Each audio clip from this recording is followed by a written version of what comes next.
You know, we have so many Windsors in Jamaica. No wonder I made that error just now before we went to break. Because there's Windsor, there's Windsor Forest, there's Windsor Castle. There's just so much of that in Jamaica. My guest is Janet A. Williams, and she's sharing about her life.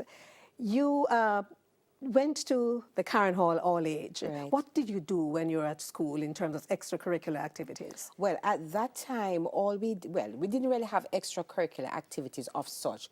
What we had at Karen Hall was the 4-H club, and I was a part of that. So we were taught to do so many things, including when you'd cut like cocoa, and then you'd use that and you dip that in ink, and you do this decorative thing on different pieces of Calico, fabric, etc. calico, and then you were encouraged to have your own garden, which was a competition in the community. So everybody, as a matter of fact, most homes in which there was a girl living or girls living, there was a garden. So there was that competition within the community and at school as well. What flowers you grew then? Well, we have Joseph Court, name it, any dandelion type, periwinkle, all the different flowers that you could think. As a matter of fact, I should tell you, and this is not something I'm proud about, if you went anywhere and you saw any flower in anybody's yard that you liked, and you asked and they didn't give it to you, you found a way to get it.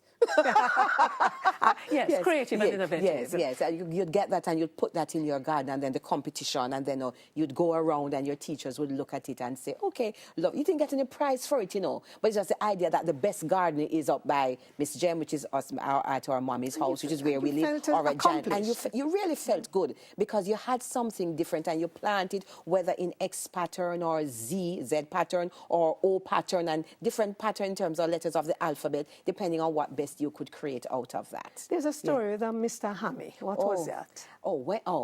At that time, no, I had finished high school and was to go into college. And I should tell you, But you're still living in the same area. You were still living in the same area. Mr. Hammy is from the area. Mr. Hammy is from the area.